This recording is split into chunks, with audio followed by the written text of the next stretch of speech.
Welcome back to the Sports Pod. We are going to get into some college football playoff picks and predictions. We're also going to put teams in a tier list for our favorites to go win the Natty. But first off, I'm joined here by my guy Max. Max, how we doing today? Doing good, man. I'm feeling festive. Got our Christmas hats on. My co-host here kind of looks like an elf on the shelf, but hey, festive. Hey, excited about the holidays, man. They can't come soon enough. Also, what can't come soon enough? College football playoff, man. I'm excited for it this weekend. It'll be a great weekend. Let's get right into some like contender tiers. So first off, in tier 3, this is the Cinderella run tier. I've got at number 12 SMU, 11 Clemson, 10 Arizona State, 9 Boise State, and 8 Indiana. Is there anyone in this tier particularly that stands out to you as a possibility to make a run? Yeah, the only one I would kind of see is Indiana, just because I like their path. Um, Starting off with Notre Dame, which we'll get into. I think that's a winnable game. And Georgia, man, Georgia's the most hit or miss team in the college football playoff. So those are your first two games, man. You never know. These other teams, I think they are worse teams and have tougher paths. So yeah, I definitely like Indiana at the top of our Cinderella run tier. Yeah, well, something that kind of sticks out to me here is Arizona State. We got them at the number 10 most likely team, and obviously in the Cinderella tier. I think if they were on the other side of the bracket, I'd have them up higher. They're hot, and they played really well down the stretch. I kind of like their draw playing the winner of Clemson and Texas. I think you guys are pretty familiar at this point that I'm just not super high on Texas, especially the way Quinn Ewers has kind of played lately, and he's just prone to kind of turning the ball over at least once a game. But when they're up there and likely going to get Texas first, and then you got to play the winner of Oregon or Ohio State, Tennessee, and then you got to go play in the Natty. I think it's a really tough draw for them at that 4 spot, which is why I got them ranked there. But kind of unfortunate that they're a hot team. But Cinderella run, those are those 5 teams there. Next, we have the Tier 2 dark horses. We've got Tennessee at the bottom of that tier at number 7. Then at 6, Notre Dame. 5, Penn State. And then we've got Georgia at the top of our Tier 2. We kind of have Georgia up there. Just you don't know at quarterback with Carson Beck or Stockton. And with a UCL injury to Carson Beck, you kind of assume that he is not going to come play. A UCL injury in his throwing arm. And even if he does, he's probably not going to be at 100%. And they've shown really high ceilings and really low floors. So I think asking him to go win 3 games in a row against really good competition is a pretty tough ask, which is why they are not in the favorites, counter to what some other people might believe. What are you seeing in this dark horse tier, Max? Yeah, these are the teams that they they're either inconsistent throughout the season or their resumes just don't say much. Like Notre Dame, for example, their best win at the moment is probably Army, who just got blown out by Navy in the Army Navy game with a loss to NIU, right? But they look dominant against every single other team, and so they're a team that we don't really know where to place them. We like their draw as far as the bracket goes, but man, it's really hard to determine what this Notre Dame team actually is. Um, as far as Penn State goes, I think why they're here is how how well they competed with Oregon in a sense that they kind of kept pace with them. Oregon is clearly the best team in the country, and given that they were able to put up that many points on a defense that's been performing well, I think Penn State is at least showed that they can compete with the top dogs, and so that's why I would say that they're in that dark horse tier. Yeah, I think one another thing here, Tennessee, they're going to need a Cinderella level run to go win the Natty. Being that they have to play Ohio State the first round in the shoe, then go play Oregon, then possibly Texas, most likely Texas, and then go play in the Natty against the best team out of the other side of the bracket. So they're going to have to win they might have to beat the 4 best teams in the country in order to go win the Natty. And so it's going to be really, really tough for them. I think they have the toughest draw in the entire bracket. However, I think they're just a clear tier above those other teams that we were talking about in the Cinderella tier run, which is why we have them at the back end of that dark horse tier. Moving on to our tier 1, which is our favorites. We have Texas at number 3, Ohio State at number 2, and Oregon at number 1. I cannot belabor the point enough that Oregon got a really tough draw. Because if you look at it, you go, okay, who are the favorites? You got Oregon, Ohio State, and Texas as your top 3 favorites. Well, Oregon's first round game, second round, but their first game probably against Ohio State, and then likely Texas the next time. So they got to play, the 2 teams who we think have the next best chance to go win the Natty. But, we kind of got into that last week, but I think it just kind of shows the issues that we do have with the bracket. What are you seeing in our favorites tier? Texas being kind of the biggest question mark in the sense that, man, this defense is elite and the offense has a ton of talent. But at the end of the day, man, I'm not a believer in Quinn Ewers. That's why they're behind Ohio State. That's why they're behind Oregon. I like their draw, getting Clemson in the first round, going on to play Arizona State, which I think that's a very favorable matchup for Texas. So I like their draw. And personally, I like this team more with Archie Manning from the little that we've seen from him. I mean, we've seen multiple games from him, and I think Texas is a better football team with Archie Manning. We've had I don't know how many seasons now of Quinn Ewers where when it comes to the big games, like legitimate big games, whether it's playoffs, whether it's conference championship games, he just doesn't have what it takes to get it done. He doesn't have that it factor. And so I'm curious to see that storyline going through the playoffs here, especially if they play in a close game with Clemson, or if Quinn Ewers plays poorly against Clemson. We've seen Sarkisian take Quinn Ewers out and put Archie Manning in a game where he wasn't performing well. So I'm curious to see if they do that, because I like this team a lot better with Archie Manning. Yeah, off the top of my head, I can think of one really memorable game that Quinn Ewers has won, being Alabama last year, when they went into Tuscaloosa and won that game. But then you think the other 4 biggest games I can think of that Texas participated in the last 2 years. You think Red River rivalry last year, they lost that one. You think college football playoff against Washington, they lost that one. Georgia twice this year, they lose both of those. So Texas in big games hasn't necessarily shown us a bunch of reason to believe, specifically with Quinn Ewers at the helm. I'll ask you straight up, do you think that they should just start Archie Manning? Yes, I do. I think that gives them the best chance of winning the whole thing. Um, for all the reasons I listed, I just don't trust them to win big games, and you got a household name, with Manning. So that'll. It's not like you're going to just some random dude, You're going to one of the biggest storylines in college football. So he just gives you, surprisingly, a run element to his game, which is not like the Mannings we're used to seeing. Quinn Ewers doesn't really bring that, and yeah, I just want to see it. I think that they should start Archie Manning.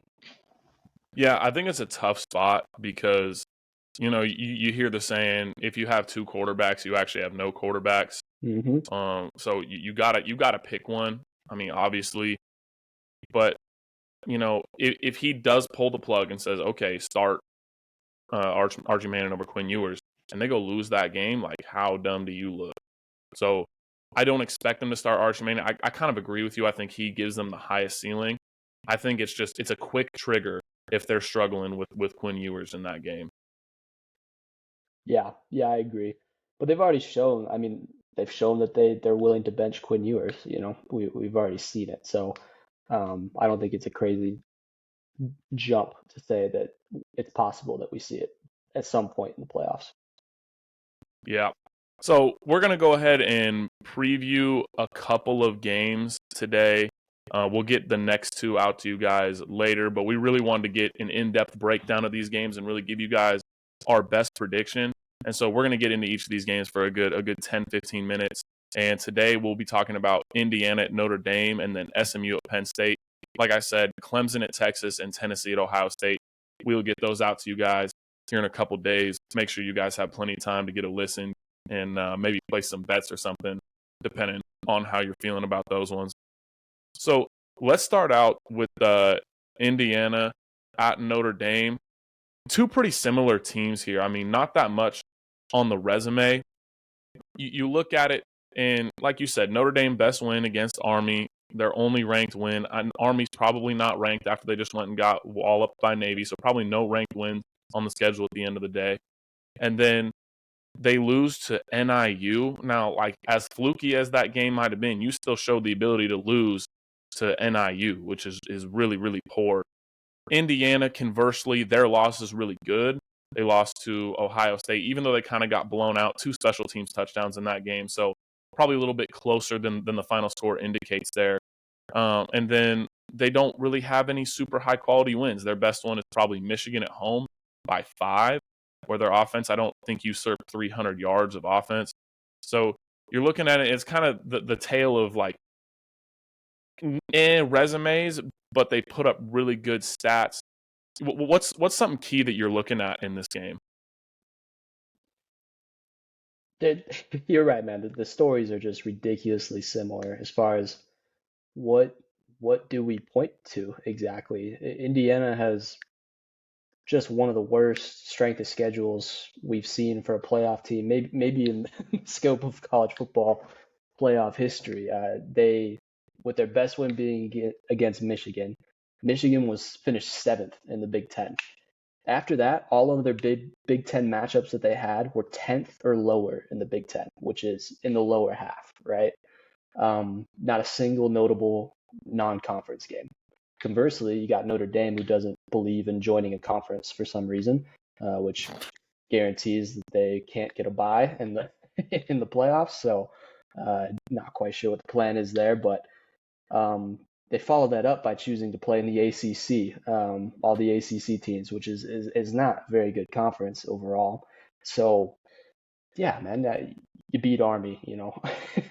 It's the Army had a fantastic season, but Army also just got blown out by Navy. So we're not talking about strong resumes here. On top of that, they play as far as what their styles are. Notre Dame is a very, very run-heavy team. They're one of the best rushing offenses in the country. They run for 6.3 yards per carry. That's number 2 in the country right now. They can pound it. It's pretty damn impressive, and they do it with their star running back Jeremiah Love and their quarterback Riley Leonard. One of the downsides of Notre Dame is that their passing offense, there isn't a ton to note with their passing offense. It's pretty dull. They're one of the rare teams that had finished the season with more rushing yards than passing yards. That you don't tend to see that in college football and if really any football team. But Notre Dame managed to do that, right? So it's not that great of a passing offense in general. The rushing offense is where Notre Dame is going to win this game. If they can continue that 6.3 yards per carry, they should be able to win the game. Yeah, I think you kind of look at that and you go, okay, Notre Dame runs the ball 56% of the time. They're very committed to the run. They're top 30 in run percentage in the country, and they still score points. It's not like they bleed the clock all the way and don't score because they just run. It's not as much Michigan style as you think. It's a little bit different. They score 40 points per game. They're the number 3 scoring offense in the country. So on the other side of the ball, how does Indiana combat that? Well, they bring in the number 2 rushing defense in the country in terms of yards per carry, giving up 2.6 yards per carry defensively, and number 1 in the country in yards per game given up. They only give up 76.3 yards per game on the ground. So if there is a defense that's well equipped to stop this Notre Dame offense, it's probably, Indiana's up there in terms of teams that are capable of doing that. I was trying to look and see if Indiana played any games against rushing quarterbacks of note, maybe like an Alex Orji from Michigan. But when they played Michigan, It was not Alex Orji who was the starter of that one. So, you look at the schedule, there's not a clear indicator of a guy who can use his legs as well as Riley Leonard can.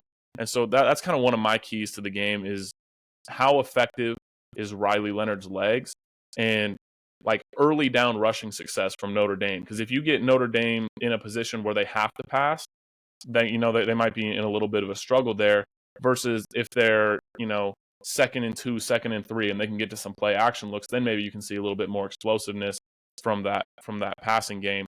But really good rushing offense against a really good rushing defense, obviously major factor in this game in a strength on strength. Yeah, and as far as, flip side of the ball, what Indiana's offense is looking to do against Notre Dame is it's a pretty balanced attack. They have a solid rushing attack, with they're at 4.2 yards per carry, which is solid. It's not nowhere near the 6.3 that Notre Dame has, but it's a respectable. That's ranked 42nd in the country right now. They prefer to run just slightly. They've been running about 55% of the time to 45% passing. But surprisingly, I would say that they're more effective in the air. When they decide to throw, they're fifth in the country in yards per attempt at 9.2, and they their pass protection is pretty solid. They only allow 1.6 pass sacks per game. So overall, they can protect their quarterback, and their quarterback, Curtis Rourke, who had a phenomenal season, throwing 27 touchdowns and 4 picks, is able to kind of dish it to a receiving core that's pretty much a committee of quite a few different guys that are playing, somewhat relevant roles, but no one necessarily that's leading the pack by a wide margin. So it's a passing attack that is effective because Curtis Rourke can dish it to his committee of wide receivers. So overall, Indiana is looking to make a balanced attack against this Notre Dame defense. Yeah, absolutely. So Indiana, they complete passes at the number 10 percentage in the country. Very high pass completion percentage. They get the ball out, they catch it when they throw it, so they stay on schedule. Notre Dame is the number 1 defense in the country in terms of completion percentage. So once again, strength on strength. Like that's a theme of this game really, is there's a lot of strength on strength here, and these teams are just statistically strong in a lot of areas. I think that's going to be huge too, is whether or not Curtis Rourke is able to get the ball out quickly, if he can find his guy quickly. Because if he gets into a spot where Notre Dame's defensive line can start to get to him and affect him in the pocket and keep them behind schedule, make them start airing it out a little bit more, I think they could put themselves in a spot where they start struggling. One of the things to me is you look at Indiana against their best defensive opponents, and against Ohio State, they only gained 156 yards on offense, and they only scored 15 points. You look at what they did against Michigan, under 300 yards of offense, only scored 20 points. I think they had about 40 yards of offense in the second half, and I think it was pretty much all on the drive that ended up closing out that game for them. So they haven't looked great against really, really good defenses, and so that's definitely something to be concerned about. I mean, you look at it on the flip side, though, Notre Dame, they haven't played opponents as quality as Ohio State, and opponents like Louisville, like they only beat them by 7. So it's hard to overstate the lack of quality teams that these teams have played. They played one ranked team between them the entire season. Something else that stood out to me, both these teams are top 5 in turnover margin. So you look offense, defense on both sides of the ball, and then I started looking more into like, okay, so on the margins, turnover margin, obviously the biggest indicator of winning and losing. Well, both are top 5 in turnovers. So if you see a big turnover swing one way, obviously big key to this game. And then another thing to me is in the red zone. How successful are we in the red zone? Well, Indiana is the best team in the country in the red zone. They score 96.5% of the time they get in the red zone, 62 out of 66 times. 54 of those were touchdowns. So when they get in the red zone, they score touchdowns. Not only that, their defense only gives up 58% touchdowns in the red zone. They give up 82% scores, but only 58% of the time that teams get in the red zone does Indiana give up a touchdown, and that's top 5 in the country. You look at Notre Dame's offense, 84% in terms of red zone scoring percentage. That's about number 75. So you look in the red zone leans heavily towards Indiana. And that could obviously be super super important because 7 versus 3, really big deal. Yeah, absolutely. Overall, I think what comes down to this, who's going to win this matchup and why we'll pick who we pick is what do you believe in? We've talked about a lot of stats and we talked about how it's kind of hard to determine how relevant these stats are given how weak their resumes are, right? When it comes down to it, I believe Notre Dame has one of the best rushing attacks in the country. It's hard to get that many rush yards a game, be that effective on the ground with that many guys toting the rock, right? So I believe that Notre Dame definitively has an advantage in the run game. I also believe that Notre Dame's defense is one of the best in the country. So overall, I think Notre Dame is able to handle Indiana. I like Indiana. I think they're a very balanced team. At the end of the day, I just think Notre Dame, I believe in more, and I believe has a more talented team, and they're at home. So overall, I think Notre Dame wins this game. I think they cover the spread, and they go on to play in the next round. Yeah, when I dive into the stats super far, sometimes you kind of lose sight of just eye test and who is just the better team. And sometimes that's just something that stats are not going to be able to tell you, specifically in college football where, these teams are not playing the same teams every week. They're not playing the same opponents or quality of opponents. And even down to third down conversion rate, Notre Dame tends to struggle on third down. Indiana defensively, really good on third down. All that being said, I agree with you that Notre Dame is the more talented team. I think from watching these teams all season, I like Notre Dame more. It's not one of those things where I think the moment's too big for Indiana because I don't honestly think that Notre Dame has been in that big of moments in terms of their program recently either, not in the last 2 or 3 years. And yeah, I like Notre Dame. Interesting thing to note here is that Indiana and Notre Dame, obviously both in Indiana. It is a home game for Notre Dame, but I expect Indiana fans to show up in bushels. But my favorite bet of this game is going to be under 51. I expect this game to be kind of a rock fight. A lot of just field goals in the red zone for Notre Dame, but Indiana not able to move the ball that well. My final prediction for this game is going to be Notre Dame to go ahead and take care of business in this one, 23-17. That would mean they don't cover the spread, but I'm not super confident in picking this spread either way. Like I said, favorite bet on this one is going to be under 51. Yeah, I think I agree with you. I like the under on this one just because of how good Notre Dame's defense is. And I still, respect what Indiana is able to do. They've statistically had a very good defensive season. I think it's a little more fraudulent just given their schedule is somehow even worse than Notre Dame's, but it's still a damn good defense. So gotta give credit where credit's due. At the end of the day, it really just comes down to we're finally gonna figure out which team is fraudulent and which one isn't. To be honest, I think this could be a Notre Dame blowout here.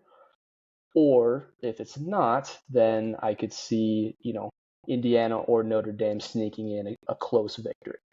I don't really see Indiana blowing Notre Dame out by any means. So there's a reason Notre Dame's favored. And while I think Indiana has a chance, I still think we gotta give credit to Notre Dame for just I think having a slightly better season and being at home and having a better, just a more convincing rushing attack. Yeah, absolutely. Next game is going to be SMU at Penn State. It's an afternoon game, so maybe the whiteout not quite the same atmosphere that you would usually expect.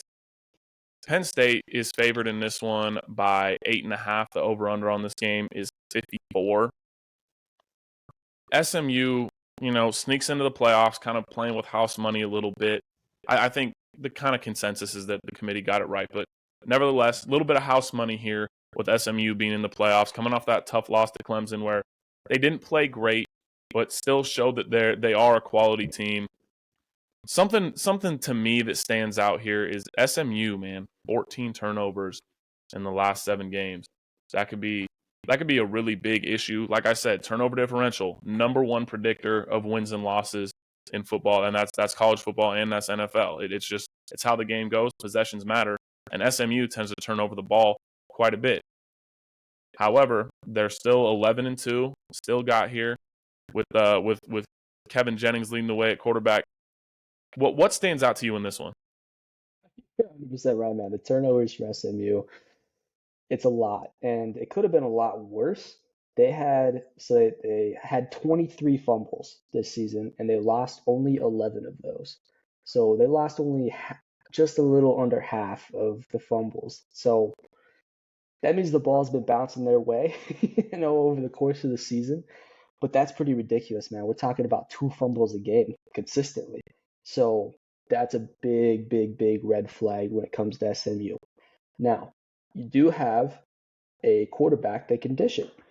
Jennings for SMU has been, I would say, impressive overall, man. He's got 27 touchdowns, 9 picks, which kind of adds to that issue of turnovers, obviously, but he's been dishing it to kind of one of the craziest committee of receivers I've seen. I mean, really no breakaway favorites as far as targets go for Jennings. Daniels Jr. leads with just under 600 yards and 3 touchdowns, but he's got 7 receivers with over 300 yards. So 7 receivers between 300 and 600 yards, man. That is a committee of receivers where no one is your number one target. So to me, that kind of says that there's not necessarily a receiver that's scaring you, but that does point out that Daniels can dish it. He can read defenses and he can deliver. So if you got anything to hang your hat on for SMU, it's definitely that your quarterback has been playing some pretty damn good ball. As far as rushing goes, not too bad, man. They had a running back that had a great season. Smith, he had 1,270 yards, almost 6 yards a carry, and 14 touchdowns. So they have a dynamic running back. Overall, the rushing attack isn't necessarily going to scare you, but it is fairly effective on the ground, especially when they hand it off to Smith. So if you're SMU, ideally, Jennings can play a great game where he continues to distribute the ball, have a solid rushing attack, and limit the turnovers. That is their best chance from the offensive side of the ball to win this game. Yeah, you look at it. So SMU, their offense comes from explosive plays. They are number 13 in the country in terms of explosive passing plays, at 8.3 yards per passing attempt. Like we said, they're turnover prone. They're the number 20 overall pass offense. Penn State, number 12 pass defense. And SMU, 37 points per game, puts them at number 8. Penn State, 16 points per game defensively, number 7. I think that's kind of a theme we're going to see throughout previewing these games, that these teams are statistically very strong. So we're going to see a lot of what looks like strength on strength. Really, the biggest thing to me is my X factor comes on SMU's offense, and that's going to be Kevin Jennings in 3rd and long. Penn State is very strong against the run. SMU, if they're not getting it to their number one back, not a super strong rushing team. They're number 70 in terms of yards per game as a team. So they might be put in a lot of 3rd and long situations. Kevin Jennings, though, he's an athlete, man, and he can absolutely sling it. You saw it in Gotta Have It time against Clemson, that last touchdown. He throws it to the sideline, right where it has to be, so that wide receiver can tiptoe and get that reception. Also, for Penn State, Abdul Carter, man, coming off the edge, he's gonna be rushing. And Abdul Carter, man, he's top 5 defensive player in college football. He is that good. So Kevin Jennings, 3rd and long, are you going to be able to bail me out time after time after time? And if he can, that's how SMU is going to win this game to me. What are you seeing on the flip side of the ball in terms of, Penn State's offense versus SMU's defense? Penn State's offense has been flashy at times this season. I would say overall somewhat inconsistent. Their quarterback, while has kind of the tools to be an elite quarterback, he's a big dude. He's got a hell of an arm, and a lot of people have been kind of looking at him as far as the draft goes. He just hasn't necessarily put it all together yet. That being said, it's still a fairly talented quarterback. So your hope is that he can just continue to deliver. I don't think we can expect him to go off in this game necessarily, but as long as you see consistent play, this Penn State offense should hum like it has usually been, which is they put up quite a few points on bad teams and or bad defenses, and they put up an okay amount of points against good defenses, right? When it comes to SMU, we're talking about an okay defense. So overall, I expect Penn State to not struggle too much to move the ball. That tight end, or whatever position he plays, I'm not really Yeah, quite Tyler sure. Warren. I'm not quite sure what to label that guy, but SMU should struggle a ton with that. As Penn State has been spamming that. That's been one of their easy buttons for the entire season is get that guy to rock in any way, whether it's right from the snap or through the air. So that's a matchup nightmare for SMU. I expect for Penn State to fully exploit that. And so as far as what range of points I expect for Penn State, they dropped 35 on Washington. And I would view SMU and Washington's defense to be relatively similar. So I expect 30 to 40 points for Penn State. Yeah, I kind of got them in that range there. If you're SMU, one of the things they've hung their hat on this season is being number 3 in the country in terms of yards per carry defensively. They only give up 2.8 yards per carry. Penn State offensively averages 5.3 yards per carry. That's number 15 in the country. They get 202 yards rushing on the ground. They run the ball a lot, and they do it well. And the thing to me is SMU, they don't have the type of schedule that encourages me that number 3 in the country is really true. They didn't play the cream of the crop when it comes to rushing in the ACC. They didn't play against Miami with Damian Martinez. They didn't play against Georgia Tech, who is phenomenal rushing the ball. So I don't have a lot of hope that SMU is really going to be able to stop the run. They haven't seen anything like Katron Allen and Nick Singleton duo that we're going to see in the backfield from Penn State. And at the end of the day, the two best teams that they've played, the only 2 ranked teams they played in BYU and Clemson, they lost both those games. They were close. They showed an ability to compete, but I think Penn State is a tier above those 2 teams, which is kind of why I expect SMU to struggle in this one. My favorite bet is going to be Penn State minus 8.5 in this one. I've got them winning this one 30-20, although I think there is a possibility that offense explodes and SMU really struggles in that environment, and the Penn State runs away with this one. The only way I see SMU getting a win here is that they're able to keep pace with Penn State. They need to be extremely effective with the limited possessions that they get. Penn State can drive, and those drives can be long, given how good their run game is. So when SMU gets the ball, they need to essentially score on almost every single drive and keep pace. If they can do that, they have a chance. That being said, I don't love their chances to keep pace. I still think Penn State's defense is a pretty damn good defense. So yeah, overall, it's definitely an uphill battle for SMU.